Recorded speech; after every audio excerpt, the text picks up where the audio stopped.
नमस्कार। एक और क्वेश्चन सेटिंग अरेंजमेंट से। 8 फ्रेंड्स हैं are sitting around a square facing the centre. ठीक है, अरेंजमेंट पता चल जाए, कितने लोग हैं ये पता चल जाए। अब स्क्वायर में हमें अब तक कम लोग मिलते थे, यहाँ पे हमें मिले हैं 8 लोग। तो स्क्वायर में 4 साइड होते हैं, दो दो लोग बैठा देते हैं, ऐसा मैं सोच के चल रहा हूँ। हालांकि आप तीन तीन लोग बैठाए वो ज्यादा आइडियल नहीं होगा, क्योंकि स्क्वायर बना हुआ है तो आप इक्वी स्पेस करके चले। कुछ लोग ऐसा करते हैं कॉर्नर्स पे बैठाते हैं, मैं कॉर्नर पे भी नहीं बैठा रहा हूँ, मैं कुछ इस तरीके का अरेंजमेंट रख रहा हूँ। ठीक है, अब कुछ स्पेशल कॉर्नर के बारे में बोला जाए तब तो ठीक है, वरना मैं इसी तरीके से लोग को प्लेस करूंगा। ठीक है, अब आगे बढ़ते हैं। ठीक है, A B C D F G H है। ठीक है, अब पहला statement, B is facing D and is sitting to the right of E. देखो, स्क्वायर में और सर्कल में यही तो खासियत खास होता है कि आप कहीं से स्टार्ट कर सकते हो। तो B is facing D and is sitting to the right of E, तो मैं नीचे से स्टार्ट करता हूँ, आइडियल पोजिशन। तो राइट ऑफ ई बोला है, दैट मीन्स ये ज्यादा है। तो राइट ऑफ ई बोला है, दैट मीन्स ई को मैं यहां रखता हूं। ठीक है, और उसके राइट में B is facing D and is sitting to the right, that means उसके राइट में B होगा जो कि D को फेस कर रहा होगा, तो D यहां पे होगा। F who is neighbor of D is facing G। अब देखो, D के दो पड़ोसी हो सकते हैं, एक तो D के लेफ्ट में और एक D के बगल वाले साइड में यहां पे। ठीक है, लेकिन उस नेबर का खास है कि वो G को फेस कर रहा है। अब अगर डी के लेफ्ट वाले पे रख देंगे एफ को, तो वो ई को फेस करेगा, जो हमें पसंद नहीं। उसके अलावा एक ही पड़ोसी बच गया, तो एफ को यहां रखना पड़ेगा, और जैसे ही एफ यहां रहेगा उसको फेस करेगा जी।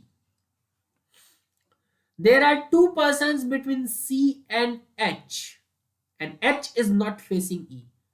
अब 3 स्पेस बच गए, जिसमें से एच के लिए 2 ही पोजीशन बचे, क्योंकि एच ई के सामने नहीं बैठ सकता। एच इन्हीं 2 पोजीशन में से कहीं बैठेगा। ठीक है, तो अभी सफिशिएंट कंडीशन नहीं है कि हम कुछ बोल पाए। ठीक है, लास्ट स्टेटमेंट से कुछ मिलेगा तो देखते हैं। Who might be sitting between C and E if there is only 1 person between them. अच्छा, कौन कौन बच गया था प्लेस होने से? ए बच गया था, सी बच गया था, और एच बच गया था। क्लियर है? ए, सी और एच। अब सी और ई के बीच कौन बैठा हुआ है, जबकि उनके बीच केवल एक लोग बैठ सकते हैं? तो देखो, आप सी को कहां कहां बैठा सकते थे? सी को यहां बैठाओगे तो सी और ई के बीच एक लोग कैसे बैठेंगे? तो सी यहां नहीं बैठेगा। अच्छा, सी को यहां बैठाओगे तो सी और ई के बीच एक लोग कैसे बैठेंगे? तो सी वहां नहीं बैठ सकता। सी को यहां बैठाओगे तो सी और ई के बीच एक लोग बैठेंगे, बिल्कुल, बी बैठेगा। तो सी तो फिक्स हो गया, चलो सी हट गया। अब एच का पता ही था कि ई के सामने उससे नहीं बैठ सकता, एच यहां बैठा। अब एक ही बचा हुआ है, तो ए यहां आएगा। क्वेश्चन क्या पूछा? Who might be sitting between C and E. ठीक है, तो इसी को देख के तो हमने बनाया था, हालांकि कंडीशन इसको देखा था कि only 1 person sitting between them. लेकिन बी हमें पहले ही पता चल चुका था, जैसे हमने सी को प्लेस किया कि सी और ई के बीच एक ही लोग बैठाना है, और वो एक लोग बी है। So B will be the correct answer for this particular question. ठीक है, बिल्कुल सिंपल रहने की कोशिश करो, ज्यादा इसमें ये नहीं है कि आप 3 3 4 4 या 8 लोग को एक ही स्क्वायर के लाइन साइड में बैठा दिया। इतना ज्यादा कॉम्प्लेक्स नहीं करना है चीजों को, सिंपल रख के चले।